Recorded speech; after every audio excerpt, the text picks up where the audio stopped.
that we've got the bike out of the way, we're going to bring in the '07 Honda Accord. This will be similar to any Accord V6 '03 to '07 Accord that has a V6 engine. Tools that we're going to require are a 10, 12, and 17 millimeter sockets. We might possibly require half-inch breaker bar depending on how difficult it is to break free the 17 millimeter bolts that are holding the starter motor to the engine block. I'm just going to put some light on this just because we're going to be working in a pretty small confined space, and we're going to need all the light we can have. I'm going to start off by disconnecting the battery, making sure not to attach the negative and positive. This is where you're going to require your 10 millimeter socket or a box wrench. I'm going to take the battery out as well as the battery tray.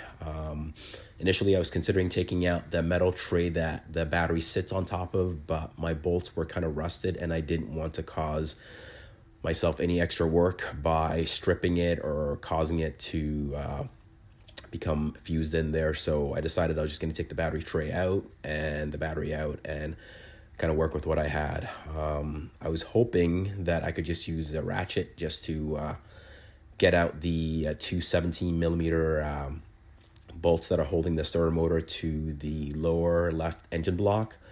But just because of lack of space, couldn't get much leverage with the breaker bar. So I tried a little bit with the breaker bar just to break free the 17 millimeter bolt that's in there. It's really difficult to get much leverage in there. So I went back to the ratchet, and I found that the fan blades were in the way, so I couldn't get my hand in there and get any leverage. At one point, I was literally putting all my weight on it, and it wasn't breaking free. The problem is you don't want to accidentally strip the bolt head by it being misaligned, so you have to get both hands in there, one to hold it straight and then one to apply pressure to try and break it free. Since that wasn't happening, I went back to using the half-inch breaker with some adapters attached to it just to give me just enough leverage and have it come out the little gap that's in there so that I can use one hand to hold the end of the breaker bar and then my other hand to apply pressure to break it free from the engine block. After a few tries, I was able to kind of break it free and loosen it up enough that I can switch back to the ratchet and get the bolt off. Now, I chose to do the bottom one first because it seemed to be the more difficult one to break free, and the one that was more out of the way. It's the 17 millimeter bolt that's at the bottom of the starter motor is really difficult to get at. You can't even physically see it. You can just feel it by hand, and it's really difficult to get out. So I chose to try and deal with that one first, deal with the harder one first, then trying to tackle the shorter one, which, see that this is the bottom one. It's obviously longer, and once I get the top one out, you'll see that there's a distinct difference between the two, so there's no way you can accidentally swap them out. One is much shorter than the other. Now the top one, it's very short. I get it out, and once you get it out, you're gonna have to either use some kind of a prying tool to free the starter motor from the engine block. I found that mine was pretty stuck on there, so I tried two different prying tools before I was able to free it from the engine block. But you don't want to hit it too hard and you don't want to damage it, so you just gotta be really careful when you're tapping it. So I just gave it a couple of taps and in between the two parts, and I was able to separate the starter motor.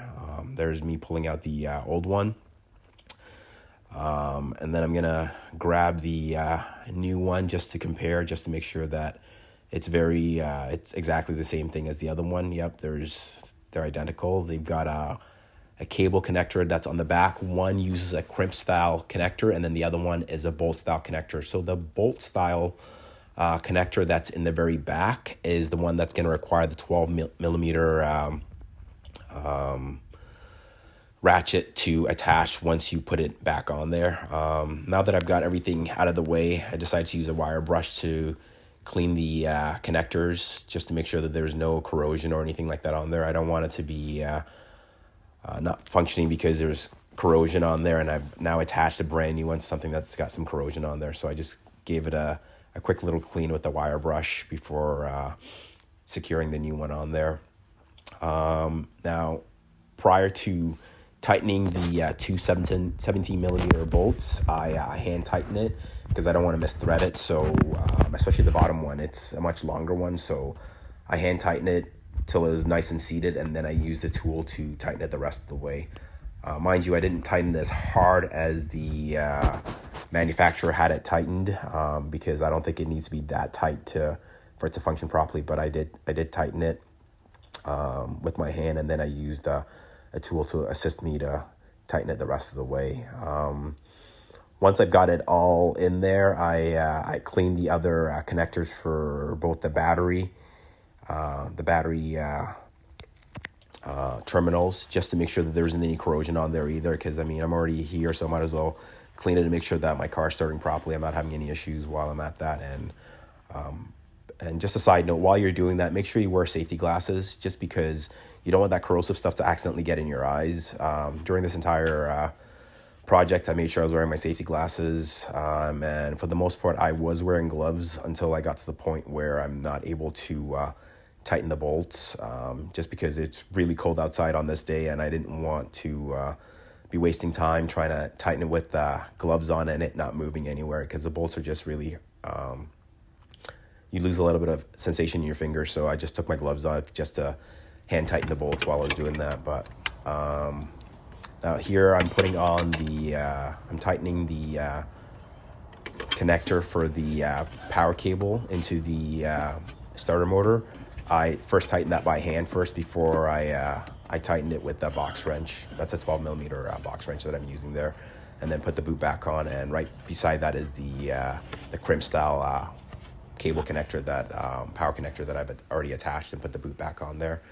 And that's pretty much it. If you have any questions, feel free to leave me a message or a comment. I know I didn't have a GoPro on so you can see the detailed work of me taking it out, but to be honest, you wouldn't be able to see the bottom bolt coming out or the top bolt coming out, just because there's no real space to even see that kind of stuff. But I hope you found this video helpful in your DIY project or DIY